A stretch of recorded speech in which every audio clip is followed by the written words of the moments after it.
ശ്രീ ഫക്രുദ്ദീൻ, സിറിയയിൽ ഉണ്ടായിരിക്കുന്ന ഒരു വലിയ പതനം ഒരുപക്ഷെ ഒരു ഏകാധിപതിയുടെ പതനം തന്നെ ആയിരിക്കാം. കാരണം ഇവർക്ക് റഷ്യയുടെ സഹായം ഉണ്ടായിരുന്നു. അതിനോടൊപ്പം തന്നെ നമ്മൾ കൂട്ടി വായിക്കേണ്ട മറ്റൊരു കാര്യം, അവിടെ നടന്നത് വലിയൊരു മത തീവ്രവാദം കൂടിയല്ലേ? അല്ലെ, രണ്ട് കാര്യമാണോ? ഒന്ന് ഏകാധിപതിയുടെ പതനം എന്നതിന് സന്തോഷിക്കുന്നു വേണ്ട. ചില സമയത്ത് ഏകാധിപതികളാണ് നല്ലത്. ഇല്ലെങ്കിൽ നിങ്ങളിപ്പോൾ ഏകാധിപത്യം നോക്കുമ്പോൾ നിങ്ങൾ ഭയങ്കരമായിട്ട് ധാർമ്മിക രോഷം കൊള്ളുമല്ലോ.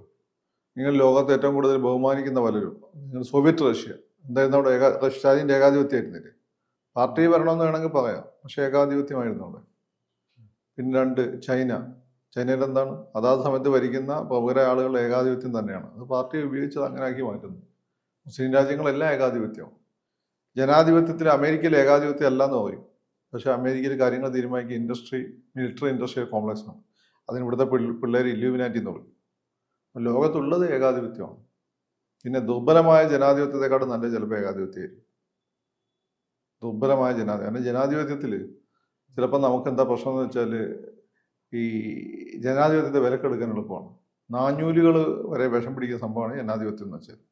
അതായത് ഇപ്പം കാനഡയിൽ അതാണ് നമ്മൾ കണ്ടുകൊണ്ടിരിക്കുന്നത്. കാനഡയിൽ എന്താ നമ്മൾ കണ്ടത്? കാനഡയിൽ സിഖുകാർ കുറച്ചുണ്ട്, അവരുടെ ഏരിയകൾ അവർ കോൺസെൻട്രേറ്റഡ് ആണ്. പിന്നെ ഈ ഏഷ്യക്കാരുടെ, എസ്പെഷ്യലി നമ്മുടെ ഇന്ത്യക്കാരുടെ, ഈ മൂന്നാം ലോക രാജ്യക്കാരുടെ കൺസോൾട്ടേറ്റ് ചെയ്യുന്നൊരു സ്വഭാവമുണ്ട്. കൺസോൾട്ടേറ്റ് ചെയ്ത് നമ്മുടെ ആളുകൾ മറ്റുള്ളവരെ മണ്ടന്മാർ, സാഹിബിന് മണ്ടന്മാരെന്നാണ് അവരുടെ നമ്മളൊക്കെ വിചാരം. എന്നിട്ട് അവിടെ അവർ കൺസോൾട്ടേറ്റ് ചെയ്തിട്ട് അവർ കുറച്ച് MP മാരുണ്ടാക്കും. സാഹിബന്മാരും വോട്ട് ചെയ്യാൻ പോകില്ല. അത് ഉപയോഗിച്ച് അവിടുത്തെ ജനാധിപത്യ സംവിധാനത്തെ ഹൈജാക്ക് ചെയ്ത് ഇന്ത്യക്കെതിരെ ഉപയോഗിക്കുകയാണ് അവിടെയുള്ള സിഖ് തീവ്രവാദികൾ. അപ്പം ഇതിൻ്റെ പ്രോബ്ലം എന്താണെന്ന് വെച്ചാൽ, ഈ പറയുന്ന ചെറിയ ചെറിയ ഗ്രൂപ്പുകൾ കൂടി, വിഘടനവാദികളും തീവ്രവാദികളായ ഗ്രൂപ്പുകൾ കൂടി, അവരെല്ലാവരും നിങ്ങൾ നിരോധിക്കാൻ, പിന്നെ വോട്ടവകാശ എടുത്തു കളയാനും പറ്റില്ലല്ലോ. അവർ ജനാധിപത്യത്തിലൂടെ ഭരണത്തെ സ്വാധീനിക്കുകയും അവരുടെ അജണ്ട നടപ്പിലാക്കുകയും അത് ദേശരാഷ്ട്രങ്ങളെ ദുർബലമാക്കുകയും ചെയ്യും. അത് ജനാധിപത്യത്തിന് വലിയൊരു പ്രോബ്ലമാണ്. ജനാധിപത്യം എന്ന് നമ്മൾ പറയുമ്പോൾ അതിന് വിമർശനം ഇല്ലാത്തൊരു സാധനമൊന്നുമല്ല. ജനാധിപത്യം നിങ്ങൾ കേരളത്തിൽ തന്നെ നോക്കിയാൽ മതി. എങ്ങനെയാണ് കൊള്ളാവുന്ന ആളുകൾ രാഷ്ട്രീയത്തിൽ പുറത്തായത്? കൊള്ളാവുന്ന ആളുകൾ പലരും രാഷ്ട്രീയത്തിൽ പുറത്താൻ ഏറ്റവും പ്രധാനപ്പെട്ട കാരണം എന്ന് വെച്ചാൽ, ഈ ചെറിയ ചെറിയ ഗ്രൂപ്പുകളുണ്ട്. അവർക്ക് അവരുടേതായ സ്ഥലങ്ങളിൽ വോട്ടുമുണ്ട്. ആ വോട്ടുകൾ അവർ കൺസോൾട്ടേറ്റ് ചെയ്തുകൊണ്ട് ഇന്ന ആൾക്ക് സീറ്റ് കൊടുത്താൽ ഞങ്ങൾ വോട്ട് ചെയ്യില്ല എന്ന് പറയും. അപ്പോൾ അത് കൊള്ളാവുന്നവൻ മാവും. എന്നിട്ട് രേവകേജ് എടുത്താൻ വരും. അവൻ്റെ കുടുംബവും കുട്ടികളെയും നന്നാക്കാൻ മാത്രമേ അവൻ ശ്രമിക്കുള്ളൂ. അതാണ് കേരള ജനാധിപത്യത്തിൽ, അല്ലെ നമ്മുടെ നാട്ടിലെ ജനാധിപത്യത്തിൽ ഉണ്ടായ ഏറ്റവും വലിയൊരു പ്രോബ്ലം. അപ്പോൾ അത് വെച്ച് നോക്കുമ്പോൾ ചില ഏകാധിപതികളെന്ന് നിങ്ങൾ വിളിക്കുന്ന ആളുകൾ മഹാമാനം. ഇപ്പം ഇന്ദിരാഗാന്ധി, വേറൊരാൾ നിങ്ങളിപ്പോൾ ഇന്നിപ്പോൾ ഏകാധിപതി എന്ന് വിളിക്കുന്ന, ഇന്നലെ ഇന്ദിരാഗാന്ധി ഞങ്ങൾ ഭയങ്കര മോശക്കാരിയായിരുന്നല്ലോ. ഇന്നിപ്പോൾ ഇന്ദിരാഗാന്ധി വലിയ നല്ല ലേഡിയാണല്ലോ.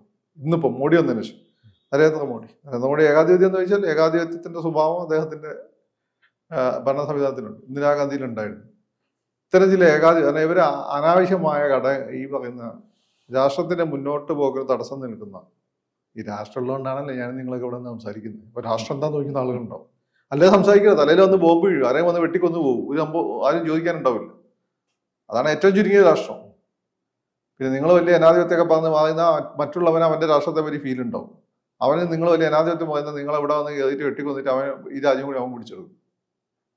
അപ്പം ഈ നരേന്ദ്രമോദി ഏകാധിപതി തന്നെ ഞാൻ പറഞ്ഞു. പൊതുവെ ഏകാധിപത്യത്തിൻ്റെ ചില too much of the democracy അല്ല. ഇന്ദിരാഗാന്ധി ആയിരുന്നില്ല. അപ്പോൾ ഇത്തരം ചില പ്രവണതകൾ പലപ്പോഴും രാഷ്ട്രത്തിന് നിലനിൽപ്പിന് അത്യാവശ്യമായിട്ട് വരും. അതുപോലെ തന്നെ ചില സമയത്ത് ലോകത്തിനത് നല്ലതാണ്.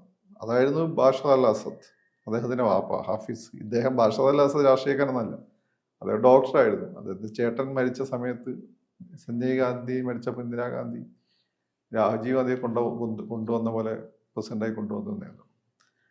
അവിടെ അറബ് സ്ട്രീറ്റ് എന്ന് പറഞ്ഞ സാധനമുണ്ട്. അറബ് സ്ട്രീറ്റ് എന്ന് പറഞ്ഞാൽ ഈ തീവ്ര ഇസ്ലാമിസ്റ്റ് ഗ്രൂപ്പുകൾ, അവരാണ് അറബ് വസന്തം ഉണ്ടാക്കിയത്. അതോടുകൂടിയിട്ടാണ് ഈ പ്രശ്നം ഉണ്ടാകുന്നത്. ഇവരെ കയ്യിൽ ഭരണം കിട്ടിയ കാരണം ഇസ്ലാമിക രാഷ്ട്ര സങ്കല്പമാണ് നിലവിൽ വരാൻ പോകുന്നത്. ഇസ്ലാമിന് കുഴപ്പമൊന്നുമില്ല, പക്ഷെ ഇസ്ലാമിക രാഷ്ട്രീയ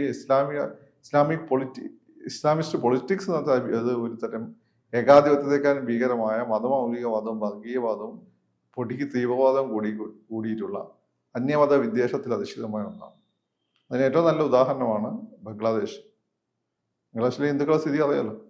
പാകിസ്ഥാൻ ഇസ്ലാമിന് കുഴപ്പമൊന്നും ഉണ്ടായി എനിക്ക് തോന്നിയിട്ടില്ല. ഞാൻ മുസ്ലിമല്ലേ, എനിക്ക് അതിന് അന്യമത വിദ്വേഷമൊന്നുമില്ല. എന്നെ പോലൊക്കെയുള്ള ആളുകളൊക്കെ തന്നെയാണ് എറയോ കുറഞ്ഞോ ഈ സമുദായത്തിൽ കൂടുതൽ. പക്ഷെ ഇസ്ലാമിസ്റ്റ് പൊളിറ്റിക്സ് വന്ന് അതിന്റെ ഭാഗമായി കഴിഞ്ഞാൽ ഈ സ്വഭാവമാവും.